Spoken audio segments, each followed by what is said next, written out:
আচ্ছা, দাঁড়ানো অবস্থায় একটা প্রশ্নের আনসার করবেন। এই শব্দটি গ্লোসোফোবিয়া, এই শব্দটি শুনেছেন কারা কারা?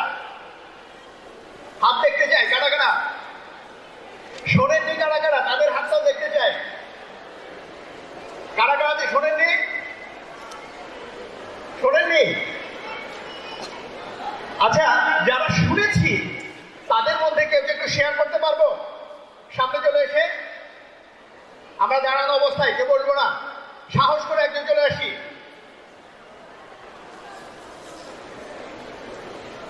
আমরা একজনের অপেক্ষায় আছি যিনি আমাদেরকে শেখাবেন দ্য টার্ম গ্লোসোফোবিয়া। চলে আসুন, একটা হাততালি হবে ওনার জন্য। বলুন, গ্লোসোফোবিয়া কি? It is the fear of speaking publicly on stages or podiums. Wow, that's great. Thank you very much. Fear বা inertia বা জড়তা বা নার্ভাসনেস অফ পাবলিক স্পিকিং, যেটা আমরা ওয়ান টু ওয়ান কথা বলার ক্ষেত্রে হতে পারে, কমিউনিকেশনের ক্ষেত্রে হতে পারে, অথবা স্টেজে দাঁড়িয়ে কথা বলার ক্ষেত্রে হতে পারে। এই যে জড়তা বা একটা ভয় বা নার্ভাসনেস, এটাকে বলা হচ্ছে গ্লোসোফোবিয়া। কাদের কাদের আছে গ্লোসোফোবিয়া? কাদের কাদের আছে? বাকিদের নেই?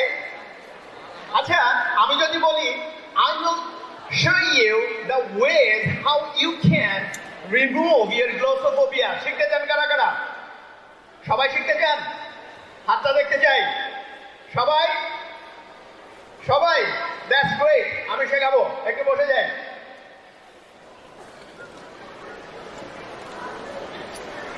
চলুন দেখে নিই আজকে আমার এই ছোট্ট সেশনটাতে কি শিখবো। Workshop, international workshop on communication skill. তার মধ্যে আমি কভার করবো আজকে হলো প্রেজেন্টেশন বা পাবলিক স্পিকিং এর কিছু বিষয় নিয়ে। দেখা যায় আমি কভার করতে চেষ্টা করবো how to prepare a speech. একটা স্পিচ বা প্রেজেন্টেশন বা পাবলিক স্পিকিং এর ক্ষেত্রে আপনি কিভাবে প্রিপেয়ার করবেন সেটা নিয়ে আমি কভার করার চেষ্টা করব। আমি চেষ্টা করবো how to make a powerful beginning, অর্থাৎ যে বিগিনিং এ সবাইকে এঙ্গেজ করা যায়, এই ধরনের একটা বিগিনিং কিভাবে করা যায়। কথায় আছে যে শুরুতে যদি একটা চমক তৈরি করা যায় তাহলে সেটা অনেকক্ষণ পর্যন্ত লাস্ট করে, এবং এটা থেকে আপনার বক্তব্য কতক্ষণ শুনবে কি না শুনবে তার একটা ইমপ্রেশন ক্রিয়েট হয়। আমি চেষ্টা করবো how to hook the audience এই জায়গায়, এবং এখানে এর মাঝে একটা কিভাবে রিলেশন তৈরি করা যায় যাতে বাকি সময়টা প্রেজেন্টেশনটা শোনে। চেষ্টা করবো how to end your speech with last impact. শেষ করবেন যেই ইম্প্যাক্টটা বাসা পর্যন্ত পৌঁছায় সেইগুলো নিয়ে একটু আলোচনা করতে চেষ্টা করবো আমরা। How to prepare on speech day, like আজকে সকালে স্পিচ ডে, এই ধরনের একটা বক্তব্য দেওয়ার আগে কিছু প্রিপারেশন আছে, সেইগুলো নিয়ে আলোচনা করার চেষ্টা করবো। হাউ টু ডিল উইথ গ্লোসোফোবিয়া, যেটা সবাই শিখতে চেয়েছেন যে আপনি গ্লোসোফোবিয়াকে কিভাবে ডিল করবেন, বা পাবলিক স্পিকিং এর নার্ভাসনেস, ফিয়ার, এইগুলোকে কিভাবে ডিল করবেন সেটা নিয়ে কথা বলার চেষ্টা করব। সবকিছু ডিপেন্ড করছে আপনার উপরে, আপনার উপরে, whether you want to change yourself or not. আপনি নিজেকে চেঞ্জ করতে চান কিনা, আপনি নিজেকে পরিবর্তন করতে চান কিনা তার উপরে। আমি এই জন্য ওয়াল্ট ডিজনির একটা বিখ্যাত sentence, if you can dream it you can do it. আপনাকে স্বপ্ন দেখতে হবে, স্বপ্ন নিয়ে যদি এখন কথা বলবো না, বাট স্বপ্ন দেখতে হবে নিজেকে পরিবর্তনের। যদি স্বপ্ন দেখতে পারে তাহলে নিজেকে পরিবর্তন করতে পারবেন। চলুন শুরু করে দিই। Number one, how to prepare a great speech. কিভাবে একটা স্পিচকে আপনি প্রিপেয়ার করবেন, সেটা ছোটখাটো কম্পিটিশনের জন্য হোক, সেটা ক্লাসরুমের জন্য হোক, বা বড় কোনো কনফারেন্সে বা এ ধরনের কোনো অনুষ্ঠানে বক্তব্য দেওয়ার জন্য হোক। আচ্ছা, কারা কারা বক্তব্য দিতে চান বা পাবলিক স্পিকার হতে চান, এ ধরনের অ্যাসপিরেশন বা ড্রিম আছে কার কার? সংখ্যাটা অনেক। আপনারা একটু মনোযোগ দিয়ে শুনবেন। Like what I do, thank you very much, হাতে নামান। হোয়াট আই ডু, যখন কোথাও ইনভিটেশন পাই আমি যেটা করি সেটা এই তিনটি প্রশ্ন প্ল্যানিং স্টেজের শুরুতে, প্রিপারেশনের আগে এই তিনটি প্রশ্ন আমি আমাকে প্রশ্ন করি। লাইক আমি যেখানে যাচ্ছি ওখানে অডিয়েন্স কারা। আপনি যখন কোনো ইনভিটেশন পাবেন বা বক্তব্য দিতে যাবেন, আপনাকে যেটা করতে হবে, আপনি ট্রাই করেন কালেক্ট করতে কিছু ইনফরমেশন, যে আপনি যে টপিকে কথা বলতে যাচ্ছেন সেই টপিকটা কি, বা আপনার অডিয়েন্স কারা। নাম্বার টু, ওয়াই আর দে দেয়ার, তারা সেখানে কেন, তারা সেখানে কি শিখতে এসছে। এবং number three, how long will it be, কতক্ষণের মধ্যে আপনাকে আপনার বক্তব্য শেষ করতে হবে। যদি এই তিনটা প্রশ্নের আনসার আপনি বের করতে পারেন তাহলে দেখবেন যে আপনারটা টু দ্য পয়েন্ট হবে আপনার স্পিচটা। That's important. প্রিপারেশনের ক্ষেত্রে প্ল্যানিং স্টেজে এটা করতে হবে। চলুন এবার প্রিপারেশনটা করে ফেলি। কিভাবে প্রিপারেশন নেব? প্রিপারেশন নেওয়ার ক্ষেত্রে আপনি কোন টপিকে কথা বলবেন, দ্যাটস ইম্পর্টেন্ট। লাইক এখন আইটি স্টার্ট আপ অনেক ভালো অথবা ফাইন্যান্সিয়াল ম্যাটার্স অনেক জনপ্রিয়তা পাচ্ছে, বাট এটা কি আমি কথা বলতে যাব? এক্ষেত্রে আমি সাজেস্ট করি, সবাইকে মনোযোগ দিয়ে শুনবেন, আমি সাজেস্ট করি আপনি যেই টপিকে কথা বলতে যাবেন সেই টপিকটার সাথে আপনার রিলেশনশিপটা কি সেটা মেনটেন করবেন। আমি এই তিনটার একটা কম্বিনেশন দেখাই, অর্থাৎ your subject should be what you know, আপনার বেস্ট ভার্সন, যেটা আপনি সবচেয়ে ভালো জানেন তেমন একটা টপিকে আপনি কথা বলতে যাবেন। নাম্বার 2, হোয়াট ইউ লাভ, আপনি যেটা সবচেয়ে বেশি ভালোবাসেন, কেয়ার করেন। নাম্বার 3, যেটা আপনার অডিয়েন্স শিখতে চায়, রিয়েলি তাদের আগ্রহ আছে। এই তিনটার কম্বিনেশন যদি আপনার পাবলিক স্পিকিং এর টপিক হয়, যখন আপনি বক্তব্য দেখবেন যে এটা অনেক ভালো করছেন আপনি।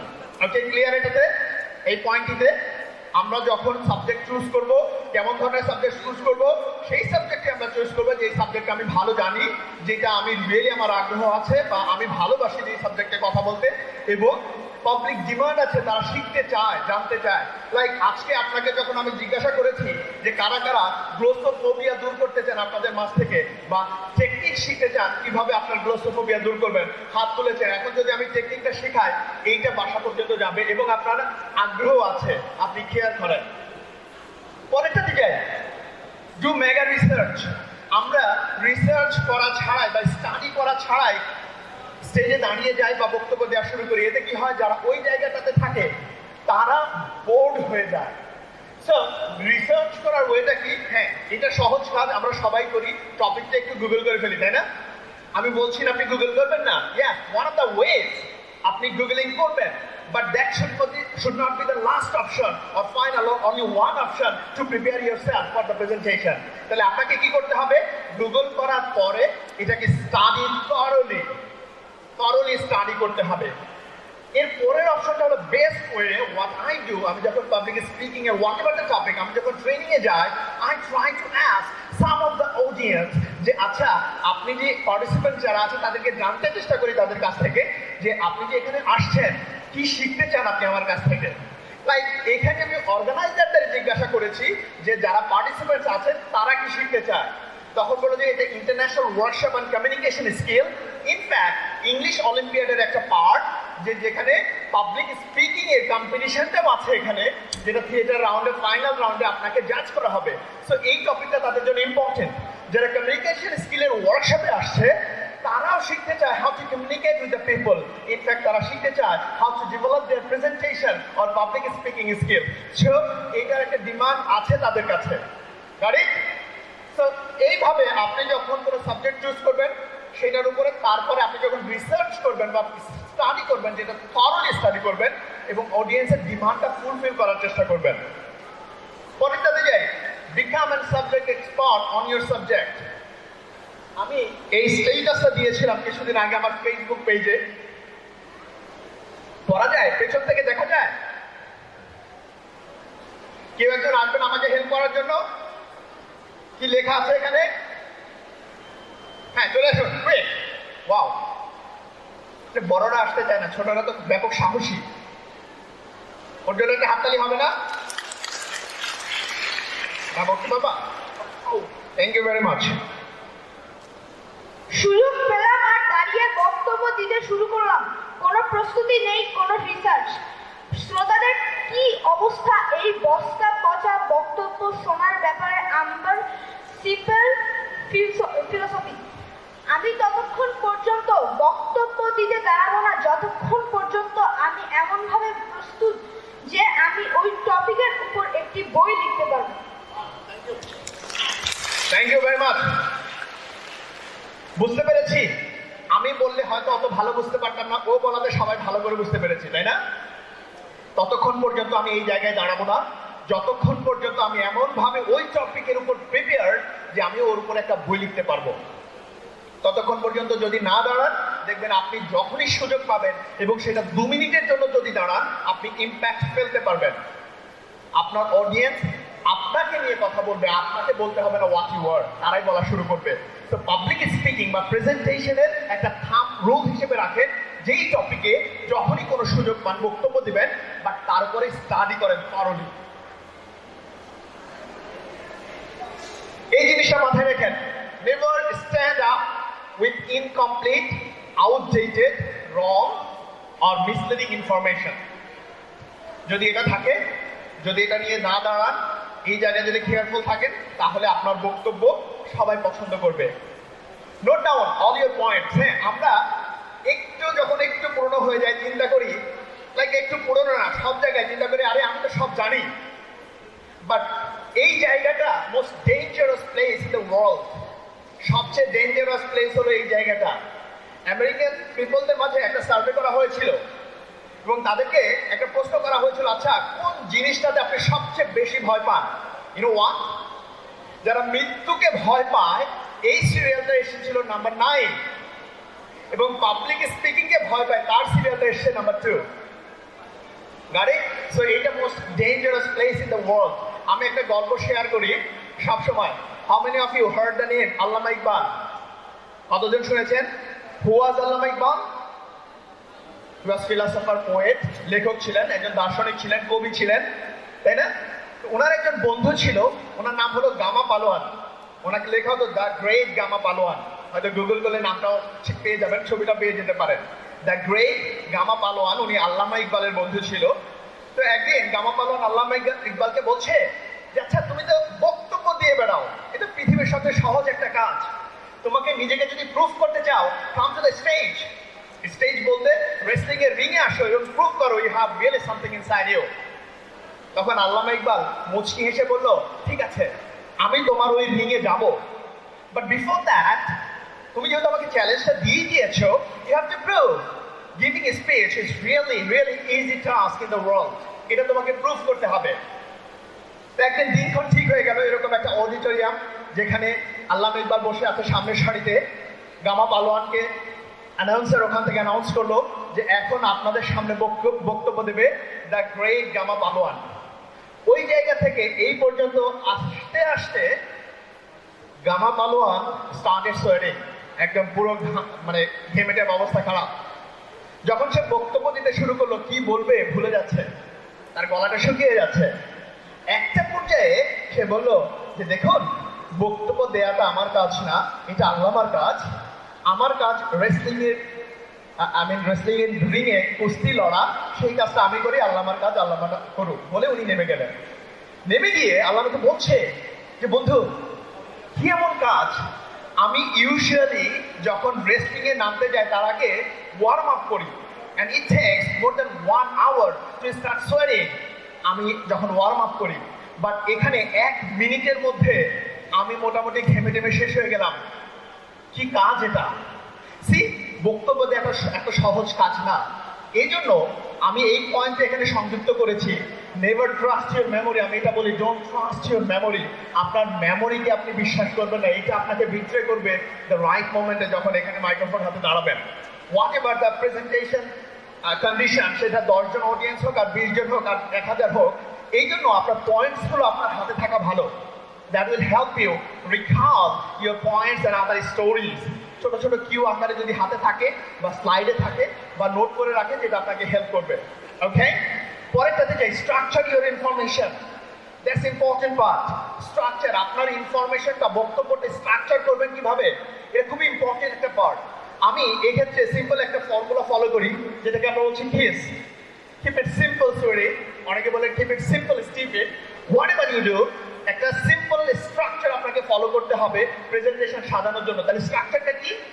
আপনার প্রেজেন্টেশন বা পাবলিক স্পিকিং এ যদি এটা 2 মিনিটের হয়, 1 মিনিটের কম্পিটিশন হয়, হোয়াট এভার ইট ইজ, আপনারা যারা আজকে ফাইনাল রাউন্ডে কম্পিটিশন করবেন তাদের জন্য এটা প্রযোজ্য।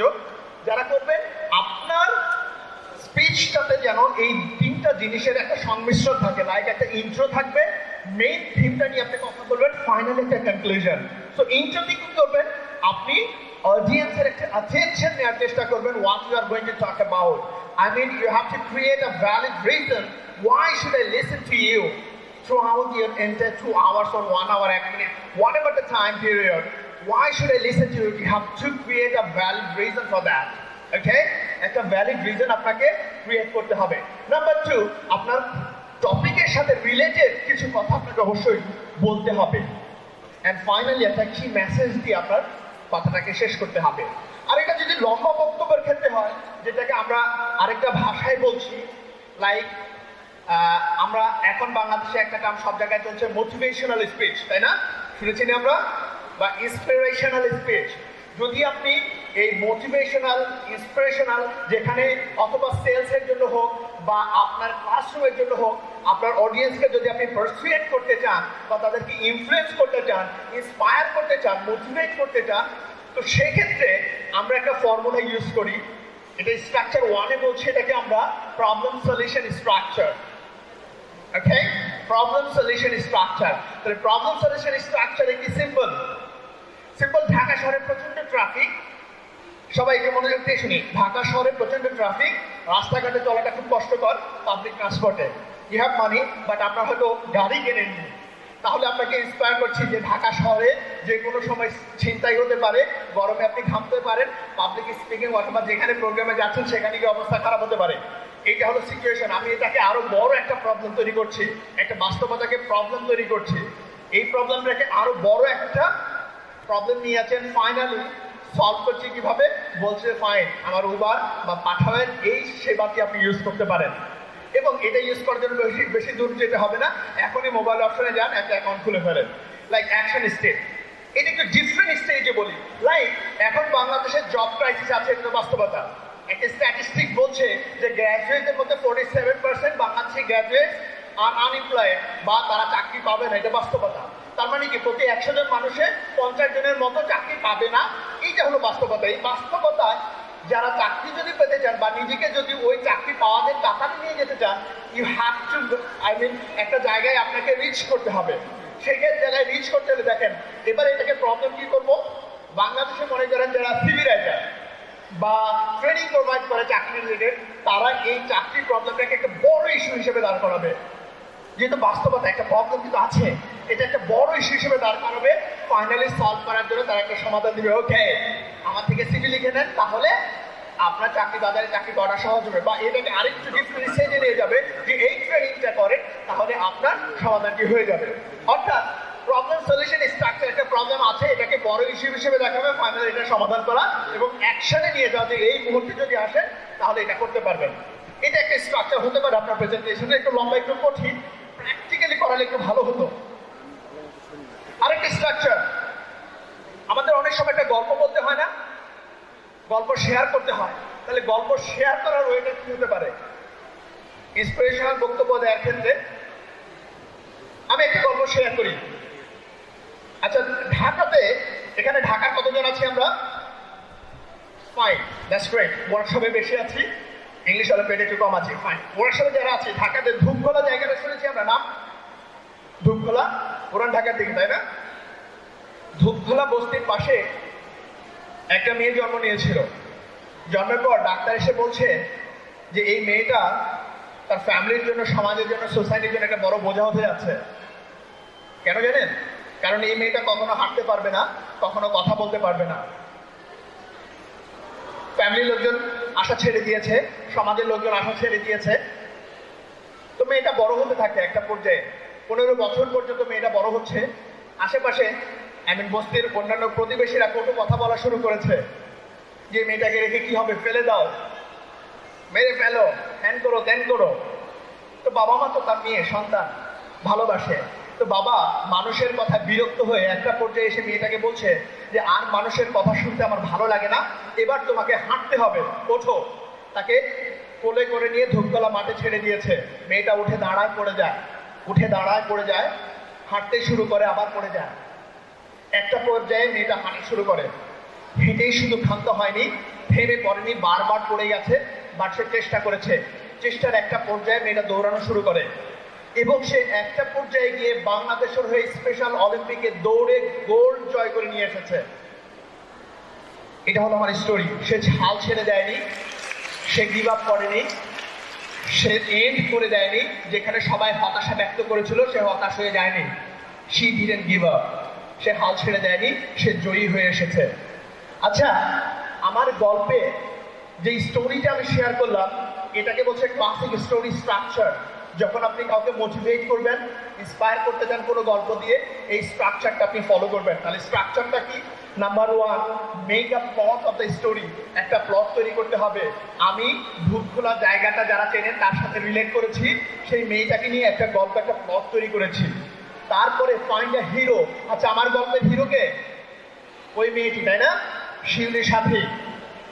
Make your audience emotional. আচ্ছা, এই মেয়েটার মধ্যে সিম্প্যাথি এসেছে কার কার? আসেনি কার কার?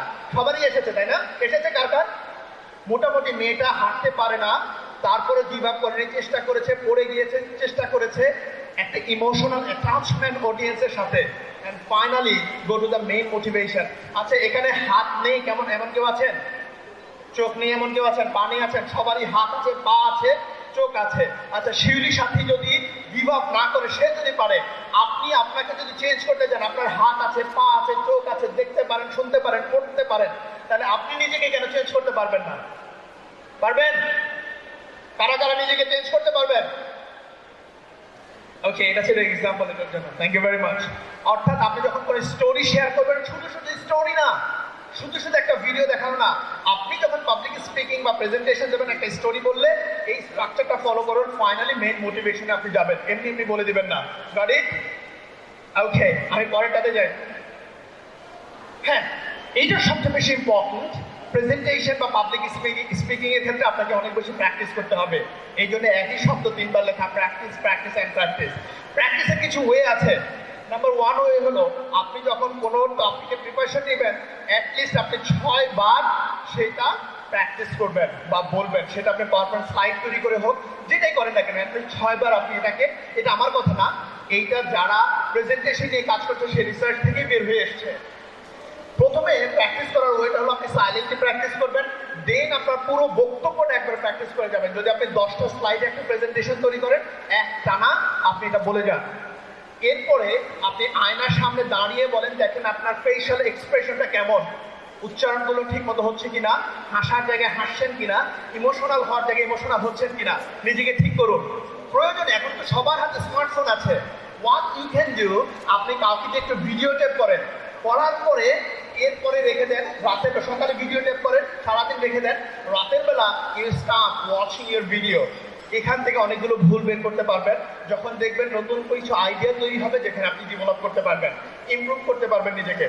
ওকে, এইভাবে আপনি আপনাকে প্র্যাকটিস করে সামনে দিকে নিয়ে যেতে পারেন। Number 2, how to prepare on speech day. That's important. Speech ডেতে কিছু প্রিপারেশন আছে। তাহলে স্পিচ ডেতে প্রিপারেশন কি? Number 1, get to the venue early. কেন আর্লি আসবেন? আগে আসলে 2-3 জন মানুষের সাথে পরিচিত হবে। সকাল প্রথমেই শুরু করেছিলাম কি, গ্লোসোফোবিয়া একটা ওয়ার্ড দিয়ে। গ্লোসোফোবিয়া মানে নার্ভাসনেস বা ফিয়ার অফ পাবলিক স্পিকিং। যখন পরিচিত কাউকে পাবেন, দেখবেন যে তার সামনে কথা বলতে আপনি কমফোর্ট ফিল করছেন।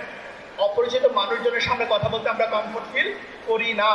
এই জন্য 2-1 সাথে একটু আগে যদি ভেন্যুতে আসেন, ভেন্যুর সিচুয়েশনটা দেখবেন, ইকো হচ্ছে কিনা, সাউন্ডগুলো সবকিছু একটু দেখবেন, দেখবেন যে আপনি অনেক কমফোর্ট ফিল করছেন কথা বলতে। Number 2, check your technical aspects. আপনি যদি ভিডিও দেখান বা আপনি যদি পাওয়ার পয়েন্ট, সেটা তো নাও কাজ করতে পারে। এই জন্য একটু চেক করে নেন সব কিছু কাজ করে কিনা। Watch what you it.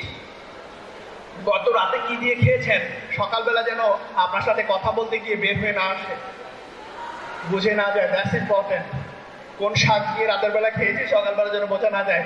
So be careful.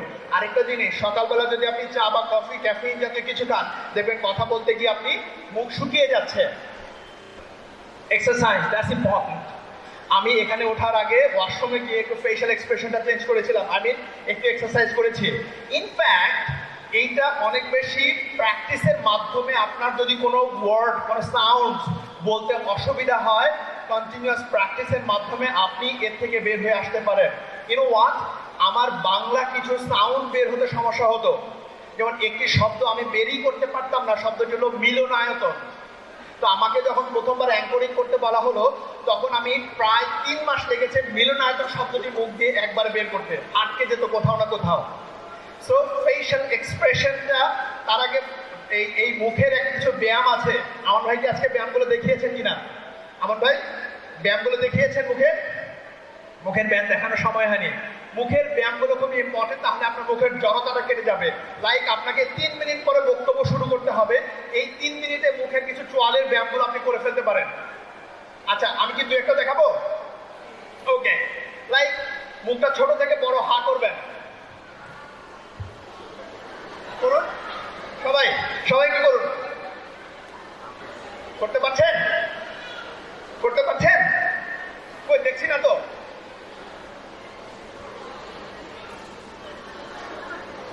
দেখুন শীতকালে আবার ঠোঁটটা না ফেটে যায়, বি কেয়ারফুল অ্যাবাউট দ্যাট। একটু ভিজিয়ে নিতে পারেন আগে। আচ্ছা, সবাই একটু হা করুন তো, সবাই হা করুন। জিহ্বাটা ঠোঁটের 4 পাশ দিয়ে রাউন্ড করুন 10 বার।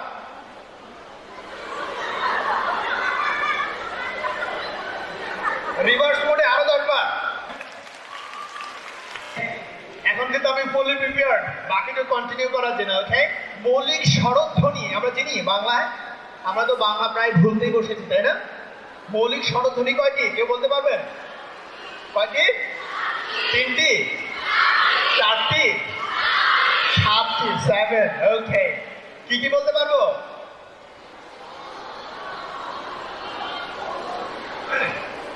আচ্ছা চলুন একটু প্র্যাকটিস করি।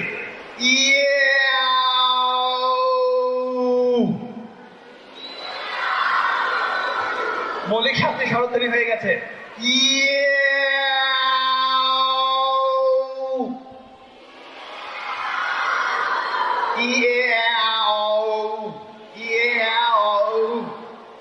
এর মাধ্যমে আপনার সকল ভাউল সাউন্ড আপনি বের করতে পারবেন যদি কিছুক্ষণ 5-7 বার এটা প্র্যাকটিস করেন। তারপরে ফেশিয়াল এক্সপ্রেশনটা প্র্যাকটিস হয়ে যায়। ওকে, আমরা পয়েন্টটাতে চলে যাই। ইনফ্যাক্ট ভয়েসের প্র্যাকটিসটা খুবই ইম্পর্টেন্ট। লাইক আপনি বক্তব্য শুরু 3 মিনিট পরে আপনি কাশতে শুরু করলেন, মহা মুশকিল। এই জন্য ভয়েস সারগম করা, সারে গামা, আমি তো গান পারি না, যারা পারে তারা প্র্যাকটিস করতে পারে। Okay, how to make a powerful beginning. কিভাবে একটা পাওয়ারফুল বিগিনিং, যেটা আমি শুরুতে বলেছিলাম, you have to create a reason কেন আপনাকে আমি বাকি সময় ধরে শুনবো। এই পাওয়ারফুল বিগিনিং এর উপর ডিপেন্ড করছে। একটা হোক তৈরি করতে হবে শুরুতে। তাহলে বিগিনিং গুলো কিভাবে করতে পারি আমরা একটু দেখি। নাম্বার 1, যে কোনো প্রশ্ন দিয়ে শুরু করতে পারেন। লাইক আগে তো যেটা ছিল জোর করে ক্লাসরুমে ঢুকিয়ে দেওয়ার পর বা বক্তব্যের সেশনে ঢুকিয়ে দেওয়ার পর আমরা বাধ্য হতাম বক্তব্য শুনতে, ভালো না লাগলে পাশের জনের সাথে গল্প করতাম বা ঘুমিয়ে যেতাম। এখন আরো একটা চ্যালেঞ্জিং ডিভাইস আমাদের হাতে আছে, স্মার্টফোন। বক্তব্য ভালো না লাগলে মুহূর্তের মধ্যে পকেটে হাত চলে যায়, মোবাইলটা বের করে ফেসবুকিং করা শুরু করে, তাই না? That's the risk for a presenter, যিনি বক্তব্য দিবেন তার জন্য। সো এই রিস্ক যাতে তৈরি না হয়, লাইক আমি রাতের বেলা ঘুমাতে পারিনি, বাংলাদেশের খেলা আছে আজকে, কি করবে, সকল চিন্তা অডিয়েন্সের মাথায় ঘুরপাক খেতে থাকে।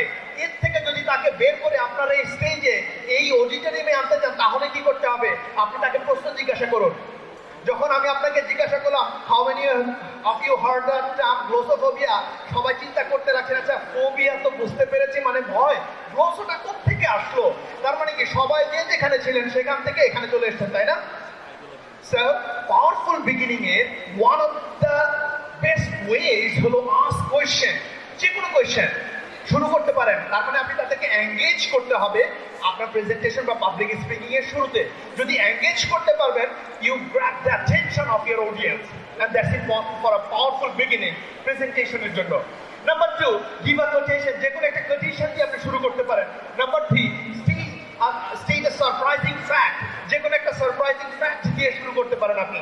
লাইক আমি বিভিন্ন জায়গায় শুরু করি এরকম যে বাংলাদেশে প্রতি বছর গ্র্যাজুয়েট হয় 7 লক্ষ, 5 লক্ষ প্লাস 2 লক্ষ, 7 লক্ষ। তার মধ্যে 50% মানুষ প্রায় চাকরি পাবে না, হতাশ। একটা ফ্যাক্ট। যখন এই ফ্যাক্টটা জানে, আরে তাহলে আমি কোন পাশে, এই 47% নাকি 53%-এ চিন্তা করা শুরু করে। যে কোনো একটা ফ্যাক্ট দিয়ে আপনি শুরু করতে পারেন। যে কোনো একটা এক্সাম্পল দিয়ে শুরু করতে পারেন আপনার প্রেজেন্টেশনটা। যে কোনো একটা গল্প বলেও আপনি শুরু করতে পারেন। This are the ways you can start your presentation or public speaking. How to hook the audience, যেটা আমি শুরুতে বলেছিলাম, ট্রাই করা, ওরা আমাকে কেন শুনবে, একটা ভ্যালিড রিজনটা ক্রিয়েট করা ইম্পর্টেন্ট আপনার বক্তব্য শুরুতে। যে কোনো একটা সারপ্রাইজ হতে পারে। লাইক আপনারা টোস্ট মাস্টারের নাম শুনেছেন কারা কারা? ইংলিশ অলিম্পিয়াডের পার্টিসিপেন্টদের অবশ্যই শোনা উচিত টোস্ট মাস্টার। দ্যাটস গ্রেট, একটি হাত দেখতে পাচ্ছি, আর বাকিটা শোনেননি? টোস্ট মাস্টার হলো ওয়ার্ল্ডের পাবলিক স্পিকিং এর সবচেয়ে বড় কম্পিটিশন। ওয়ার্ল্ডের পাবলিক স্পিকিং এর সবচেয়ে বড় কম্পিটিশন হলো টোস্ট মাস্টার ইন্টারন্যাশনাল। তো টোস্ট মাস্টার ইন্টারন্যাশনাল 2015-তে যে ভদ্রলোক চ্যাম্পিয়ন হয়েছিলেন, ওনার সেই স্পিচটা উনি শুরু করেছিলেন কি দিয়ে জানেন? জাস্ট পকেট থেকে একটা সিগারেট বের করে উনি ধরাচ্ছেন। সবার চোখ তো বড় বড়, স্বাভাবিক না? এই ভরা অডিয়েন্স একটা কম্পিটিশনে সিগারেট বের করে ধরাচ্ছেন, তার মানে কি একটা সারপ্রাইজিং কিছু দিয়ে উনি ওনার প্রেজেন্টেশন শুরু করেছেন। না ধরিয়ে এরপরে সিগারেটটা নিয়ে জিজ্ঞাসা করছেন, ওয়া কেন তাকাচ্ছ আমার দিকে এরকম করে? এরপর উনি ওনার প্রেজেন্টেশন শুরু করেছেন, অর্থাৎ সবার অ্যাটেনশনটা গ্র্যাব করেছেন উনি। যে কোনো এ ধরনের আপনার সারপ্রাইজ দিয়ে আপনি শুরু করতে পারেন, ওকে? তাহলে একটা টাই তৈরি, একটা হুক তৈরি হবে আপনার সাথে অডিয়েন্সে। Give audience something to think about, you know. আমি আমার ওয়াইফকে, সবাইকে মনোযোগ দিয়ে, আমি আমার ওয়াইফকে আমার আইফোনটা টাচ করতে দেই না। কেউ গেস করতে পারেন কেন? এনিওয়ান? Any wild guess? হ্যাঁ, কেন? সবাই ভাবছেন হয়তোবা আমার ফেসবুক মেসেজ এইগুলো পড়ে ফেলবে, তাই না?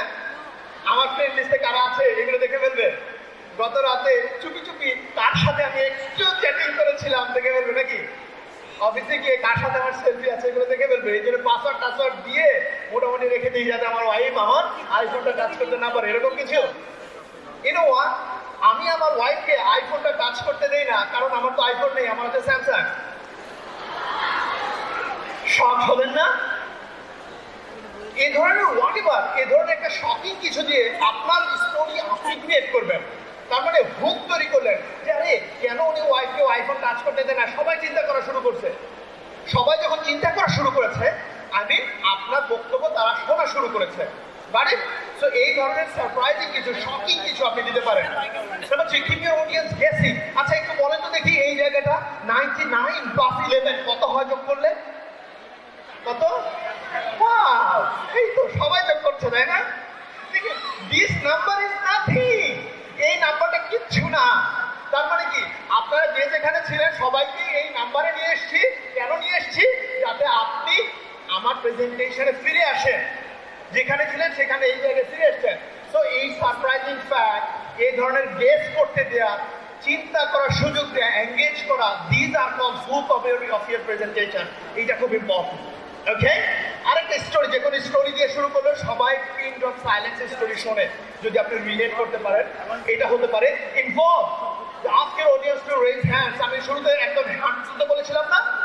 এরকম হাত তুলতে বলা, এঙ্গেজ করা, this are the way you can hook your audience, okay? How to disseminate the stage power. এই পাওয়ারটা আমি যদি প্রেজেন্টেশন শুরু করি এখানে দাঁড়িয়ে, সবাই ভালো আছেন? আমি বক্তব্য দিয়ে যাচ্ছি, আমি জামালউদ্দিন জামি, আমি ক্যারিয়ার কোচ, আমি একটি ইউনিভার্সিটিতে কাজ করছি। আমি যদি এখানে দাঁড়িয়ে বক্তব্য দিই তাহলে আমার পাওয়ারটা আপনার পর্যন্ত ডেসিমিনেট হবে না, এখানে এসে আটকে যাবে। সো ভালো পাবলিক স্পিকাররা কখনো ওই ডেইসের আড়ালে যায় না, সবাই ডিরেক্ট হয়ে যায়, কোনো গ্যাপ মাঝখানে রাখা যাবে না, ওকে? প্রয়োজনে এখান থেকে নেমে চলে যেতে হবে। যে কোনো ফ্যাক্ট, দ্যাটস ইম্পর্টেন্ট স্টেজ পাওয়ারটা ডেসিমিনেট করার জন্য। আপনি যদি এখানে মানে সাইলেন্ট হয়ে যান বা ধীরে সুস্থে কথা বলা শুরু করেন, আপনার অডিয়েন্স মোবাইল ফোনে একটা সময় সে ঘুমিয়ে পড়বে। লাইক আপনার পাওয়ারের উপর ডিপেন্ড করছে আপনার অডিয়েন্স আপনার বক্তব্য কিভাবে শুনবে।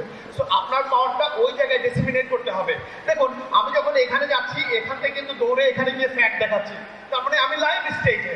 যতক্ষণ আমি স্টেজে লাইভ, ততক্ষণ পর্যন্ত আমার অডিয়েন্স লাইভ। যখন আমি সাইলেন্ট হয়ে যাব, যখন আমি বসে পড়বো, যখন আমি এর আড়ালে চলে যাব, আমার অডিয়েন্সও আড়ালে চলে যাবে, কারণ পাওয়ারটা ডেসিমিনেট হওয়ার সুযোগ থাকে না। একটা সেন্টেন্স মাথায় রাখবেন, if you are excited about what you say, your audience will too. আপনি যেটা বলছেন যদি সেটা ফিল করেন, বিলিভ করেন এবং এক্সাইটেড হন, আপনার অডিয়েন্সও হবে। আমি আজকে যা শেখাচ্ছি, আমি এক্সাইটেড যে অনেকেই এখান থেকে ইমপ্রুভ করতে পারবে। তার মানে কি আমি বিলিভ করি যে আপনারা ইমপ্রুভ করতে পারবেন যারা শিখতে চান। কারণ এইটা কোনো ক্লাসরুমে খুব কমই শেখানো হয়, বড় বড় ট্রেনিংয়ে শেখানো হয় এবং আমি অনেক বেশি চার্জ করি। আজকে আপনারা লাকি যে আমি এখানে একটা সেশন নিচ্ছি, ছোট্ট একটা জায়গায়, ছোট্ট একটা সেশনের মধ্যে দিয়ে একটা ট্রেনিং ডেলিভার করছি। So that's important, how to command the stage. এবং এটা খুব ইম্পর্টেন্ট, আমি যদি ধীরে সুস্থে এরকম করে বলা শুরু করি, একটু পরে আপনি হারিয়ে যাবেন। বাট আমি যদি একটু লাউড বলি, সো আপনি যখন স্টেজে থাকবেন, পাওয়ারটা ডেসিমিনেট করতে হলে আপনাকে একটু লাউড, ক্লিয়ার এবং সিম্পল ল্যাঙ্গুয়েজে বলতে হবে। এবং একটা ট্রিক শিখিয়ে দিই, লাইক যদি 100% নেটিভ স্পিকার বাংলা বলছে এরকম যদি 100% থাকে, আপনি 100% অন্য ভাষায় বলবেন না। বাংলা ইংরেজি মিক্স বলতে পারেন, ফুললি বাংলায় বলতে পারেন, যদি এটা একাডেমিক সেশন না হয়। আর আপনি যদি ইনফরমেশন পাস করতে চান তাহলে তো বলবেনই না অন্য ভাষায়, কারণ আমি শেখাতে চাই। গাড়ি তাহলে আন্ডারস্ট্যান্ডিংটা ক্লিয়ার হয়। The way we stand, move, posture সব কিছু ম্যাটার করে। আমি কিভাবে দাঁড়ালাম, আমি যদি এরকম ক্যাবলার মধ্যে এসে দাঁড়াই, আপনি ভালোভাবে নেবেন না। তার মানে কি, বোল্ড দাঁড়াতে হবে। হাতটা কোথায় রাখবো, দ্যাটস ইম্পর্টেন্ট। মনে হয় না যে প্রেজেন্টেশনে হাত কোথায় রাখবো? হাত কি পকেটে থাকবে, পেছনে থাকবে, নাকি এরকম? কোথায় রাখবো? কনফিউজড হাত নিয়ে? কনফিউজ? আচ্ছা, হাত নিয়ে কনফিউজ কারা? হাত কোথায় রাখবো শিখিয়ে দিই, একটু আমাকে মনোযোগ দিয়ে শুনতে হবে সবাই। দেখেন, এই হাতটা আমি কখনো ঝুলিয়ে দিইনি। তার মানে হাত আপনি যেখানেই রাখেন, এর নিচে আপনার হাতটা কখনো যাবে না। দাঁড়াবেন যখন সোজা হয়ে দাঁড়াবেন, একটু এভাবে দাঁড়ান। আপনি যখন মুভ করবেন, কথা বলবেন, আপনার জেস্টার, পোস্টার, বডিটা মুভ করবে। ইউনিয়ন কমিউনিকেশনের ক্ষেত্রে 7% হলো যা আমি বলছি, 93% হলো যেটাকে আমরা বলি নন ভার্বাল কমিউনিকেশন। আপনার body language, facial expression, gesture, এই সব কিছু হলো 93%। এটা আমার কথা না, এটা রিসার্চ থেকে বের হয়ে এসছে। সো 7% আমি যেটা বলছি। সো আপনার দাঁড়ানো, বডি মুভমেন্ট, এইগুলো ম্যাটার করে অনেক বেশি আপনার প্রেজেন্টেশন বা পাবলিক স্পিকিং এর ক্ষেত্রে। How to end your speech with lasting back? সারাদিন তো বক্তব্য দিলাম, ক্লাস দিলাম, বাট এটার এন্ডিং যদি ভালো না হয়, অ্যাট্রাকটিভ না হয়, তাহলে মুশকিল, তাই না? কিছু ওয়েজ আছে। লাইক একটা হলো, আপনি যা যা বলছেন একটু রিপিট করার চেষ্টা করেন, তাহলে দেখবেন সব জিনিসগুলো আপনার মাথায় ঢুকে যাবে।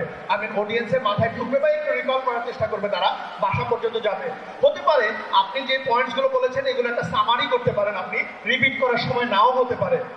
এবং একটা অ্যাকশনে যাওয়া, যে কোনো ধরনের অ্যাকশন, আপনার টপিকটা কোন রিলেটেড ছিল সেই রিলেটেড একটা অ্যাকশনে যাওয়া। লাইক আপনি যদি ইংলিশ ল্যাঙ্গুয়েজ রিলেটেড ইমপ্রুভমেন্টের জন্য কোনো ওয়ার্কশপে যান, তাহলে from now on will be trying to speak English, এই জিনিসটা বলার একটা অ্যাকশনে যাওয়া। যদি আমি পাবলিক স্পিকিং এর ক্ষেত্রে হই, এখন থেকে ওই জায়গায় দাঁড়াবো না, এখানে বসে শুরু করব, এই স্ট্রাকচারগুলো ফলো করবো, অ্যাকশনে যাওয়া। তো এইটা এন্ডিংটাকে মাথায় রাখে, কল টু অ্যাকশন। ফাইনালি আমরা একেবারে লাস্ট মোমেন্টে চলে এসে, how to deal with stage fear. Stage fear বা গ্লোসোফোবিয়া যেটা নিয়ে শুরু করেছিলাম, সেটা নিয়ে কথা, কিভাবে ডিল করব।